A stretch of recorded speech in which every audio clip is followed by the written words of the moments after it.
ഇത് മാസ് മോട്ടോഴ്സിന്നാണ്. നമ്മൾ ഹീറോയുടെ പ്ലഷറാണ് വണ്ടി. ജനറൽ സർവീസായിട്ടാണ് കയറ്റിയാണ്. വണ്ടി ഓടിച്ചു പോകുന്ന സമയത്ത് വണ്ടിക്ക് ഒരുപാട് ഒരുപാട് വ്യത്യാസം ഉണ്ടായിരുന്നു. പിന്നെ ക്ലച്ചിൻ്റെ ഭാഗത്ത് ബാക്ക് സൈഡിൽ നിന്ന് സൗണ്ട് വേരിയേഷൻ ഉണ്ടായിരുന്നു. ഫ്രണ്ട് ഹാൻഡിലിൽ അവിടുത്തെ ഒരു വൈബ്രേഷൻ സൗണ്ട് ഉണ്ടായിരുന്നു. അതൊക്കെയാണ് പ്രത്യക്ഷത്തിൽ നമുക്ക് ഓടിക്കുമ്പോൾ കിട്ടിയ കംപ്ലൈൻറ്റുകളാണ്. നമ്മളതിൻ്റെ ബാക്കിലത്തെ ബ്രേക്ക് ലൈനറൊക്കെ നമ്മൾ ചെക്ക് ചെയ്യാൻ വേണ്ടി അയച്ചാൽ ബ്രേക്ക് ലൈനറൊക്കെ കമ്പനി ലൈനറൊക്കെ കിടക്കണേ. അത്യാവശ്യം കുറച്ചും കൂടി ഉപയോഗിക്കാനുണ്ട്. അത് നമുക്ക് ക്ലീൻ ചെയ്ത് ബ്രേക്ക് ക്യാമൊക്കെ ഒന്ന് അഴിച്ച് ഗ്രീസ് ചെയ്തിട്ട് റീസെറ്റ് ചെയ്യാം. പിന്നെ നമുക്ക് അതിൻ്റെ എയർ ഫിൽറ്റർ അതേപോലെ ക്ലച്ചിൻ്റെ ഭാഗം നമ്മൾ ചെക്ക് ചെയ്യുന്നുണ്ട്. എയർ ഫിൽറ്ററും നമുക്ക് ഈ പറഞ്ഞ പോലെ കമ്പനി ഫിൽറ്റർ ഒറിജിനൽ ഫിൽറ്റർ തന്നെ കിടക്കുന്നത്. അത്യാവശ്യം കുഴപ്പമില്ല. പേപ്പർ ഫിൽറ്ററാണ്. നമുക്ക് നേരടിച്ച് ക്ലീനാക്കി റീസെറ്റ് ചെയ്യാം. പിന്നെ ക്ലച്ചിൻ്റെ ഭാഗം നോക്കുമ്പോൾ ക്ലച്ചിൻ്റെ അകത്ത് ഈ ക്രാങ്ക് ഷാഫ്റ്റിൻ്റെ ഈ സൈഡിലുണ്ട് ഈ ഓയിൽ സീൽ ലീക്കാണ്. അതിൻ്റെ ഓയിലാണ് താഴെ ചാടിങ്ങൾ ഒഴുകി വരുന്നത് കേട്ടോ. അപ്പോൾ ആ ഓയിൽ സീലൊന്ന് മാറ്റിയിടണം. അതേപോലെ തന്നെ ക്ലച്ച് ഫുള്ളായിട്ടൊന്ന് അഴിച്ച് ക്ലീൻ ചെയ്യാനുണ്ട്. ക്ലച്ച് ബാക്കിലത്തെ പുള്ളി വീല് നമ്മളൊന്ന് അഴിച്ച് ഫുള്ള് ഗ്രീസിങ് നടത്തി ആ പിന്നൊക്കെ ചേഞ്ച് ചെയ്ത് റീസെറ്റ് ആക്കുന്നുണ്ട്. പിന്നെ നമുക്ക് ആ ഒരു വലിയുടെ മെയിനായിട്ട് വന്നൊരു പ്രോബ്ലം എന്ന് വെച്ചാൽ ഈ വേരിയേറ്റർ ബോഡി, അതിൻ്റെ റോളർ, ബോസ് ഡ്രൈവ്, ഇത്ര ഐറ്റംസ് ഓൾറെഡി കംപ്ലൈൻ്റ് ആണ്. ഇത് നോക്കുമ്പോൾ വേരിയേറ്റർ ബോഡിയും ബോസ് ഡ്രൈവും തമ്മിലുള്ള ഒരു പ്ലേ ആണ് ഈ കാണുന്നത്. അപ്പോൾ ഇതിൻ്റെയാണ് ആ ശരിക്കും ആ ബാക്ക് സൈഡിൽ നിന്ന് ഒരു ഷിവറിങ് കാണിക്കുന്നത്. ഈ ഒരു ഐറ്റത്തിൻ്റെ കംപ്ലൈൻ്റ് ആണ്. അപ്പോൾ അത് നമുക്ക് മാറ്റിയിട്ട് റീസെറ്റ് ചെയ്ത് കഴിയുമ്പോൾ ഒരു 80% റെഡി ആവും. പിന്നെ വണ്ടിയുടെ പഴക്കത്തിൻ്റേതനുസരിച്ചിട്ടുള്ള തേയ്മാനം അതനുസരിച്ചിട്ടുള്ള വലിയൊരു കാര്യങ്ങളൊക്കെ ഉണ്ട്. ബാക്കിത്തെ ഇപ്പോഴുള്ള മേജറായിട്ടുള്ള പ്രോബ്ലം സോൾവ് ആയിക്കോളും. പിന്നെ ഈ ക്ലച്ച് കവറിൻ്റെ ഉള്ളിലായാലും ഓയിൽ കാര്യങ്ങളൊക്കെ ഉണ്ടാവും. അതൊന്ന് ക്ലീൻ ചെയ്ത് നമുക്കൊന്ന് റീസെറ്റ് ചെയ്യണം.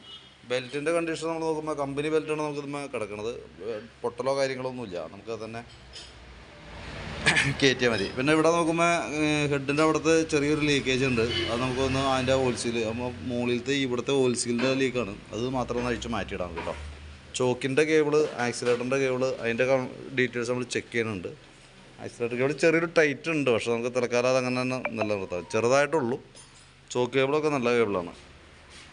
ഫ്രണ്ടിലേക്ക് വരുമ്പോഴത്തേക്കും ഫ്രണ്ട് നമുക്ക് സസ്പെൻഷൻ ലിങ്ക് ടൈപ്പാണ് വരാം. അപ്പോൾ അതൊന്ന് അഴിച്ച് ഗ്രീസ് ചെയ്ത് കയറ്റാം. അതേപോലെ തന്നെ ഈ കുഷ്യൻ അസംബ്ലിയുടെ ആ ഗ്രീൻ ബുഷ് നമുക്കൊന്ന് മാറ്റിയിടാം. അത് അത്യാവശ്യം പ്ലേ കാണിച്ചു തുടങ്ങിയിട്ടുണ്ട്. അത് നമ്മുടെ വണ്ടി ഓടുന്ന റോഡിൻ്റെ ഒരു ക്വാളിറ്റി പോലെയൊക്കെ ഇരിക്കും അതിൻ്റെ ലൈഫ്.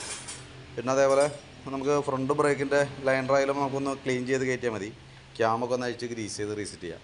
പിന്നെ ഫ്രണ്ടിൽ നിന്ന് നമുക്ക് വൈബ്രേഷൻ സൗണ്ട് കൊണ്ടതിൻ്റെ മെയിൻ റീസൺ എന്ന് പറഞ്ഞാൽ ഇവിടെ ഹെഡ്ലൈറ്റിൻ്റെ ഈ ഭാഗത്ത് ഹെഡ്ലൈറ്റ് ഇതൊക്കെ പൊട്ടിയാണ് നിൽക്കുന്നത് കേട്ടോ. അപ്പോൾ അത് ആണ് കിടന്ന് പിടച്ചുകൊണ്ടിരിക്കുക. അത് നമുക്കൊന്ന് അഴിച്ചിട്ട് ഏറെക്കുറെ വലിയ പിടപ്പില്ലാത്ത രീതിയിലേക്ക് നമുക്ക് ആക്കാം. എന്നാലും 100% ക്ലിയർ ആകുമൊന്നുമില്ല. ഫൈബർ ബോഡിയാണ് കേട്ടോ. പിന്നെ സ്പാർക്ക് പ്ലഗ് നമുക്കൊന്ന് മാറ്റിയിട്ടേക്കാം. കാരണം എന്താ വെച്ചാൽ പ്ലഗ് ഒരുവിധം കാർബൺ അടിച്ചിട്ടുണ്ട്. പ്ലഗിനകത്ത് അത്യാവശ്യം കരിയുണ്ട് ഇതിനകത്ത് കേട്ടോ. പിന്നെ മെയിനായിട്ടുള്ളൊരു പ്രോബ്ലം എഞ്ചിനിൽ ഓയിൽ ലെവൽ വളരെ ലോ ആണ്. കാരണം ആ കൂടി ഇത്രേ ഓയിലുള്ളൂ.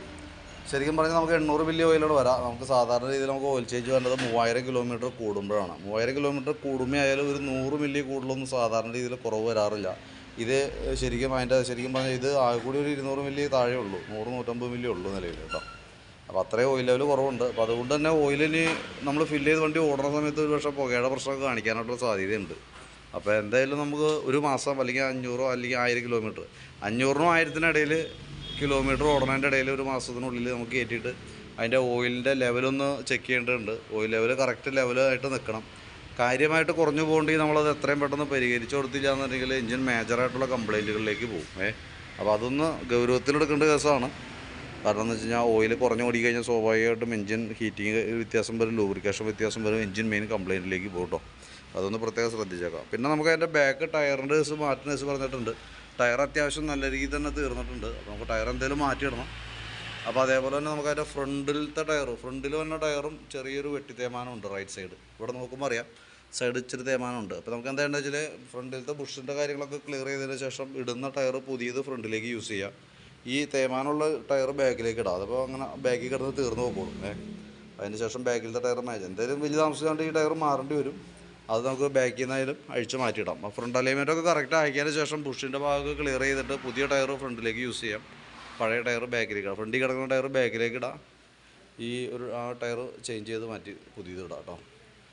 അപ്പോൾ നിലവിൽ ഇതൊക്കെയാണ് മെയിനായിട്ട് നമുക്ക് സർവീസുമായി ബന്ധപ്പെട്ട വർക്കുകൾ. അപ്പോൾ ഞാൻ അതിൻ്റെ ഏകദേശം ഒരു എസ്റ്റിമേറ്റ് നോക്കിയിട്ട് അതിൻ്റെ ഡീറ്റെയിൽസും കൂടി ഒന്ന് വാട്സാപ്പിലേക്ക് ഷെയർ ചെയ്ത് തരാം. വർക്ക് കംപ്ലീറ്റ് ആയിക്കൊണ്ടിരിക്കണുള്ളൂ. ഒരല്പം താമസം ഉണ്ടാവും.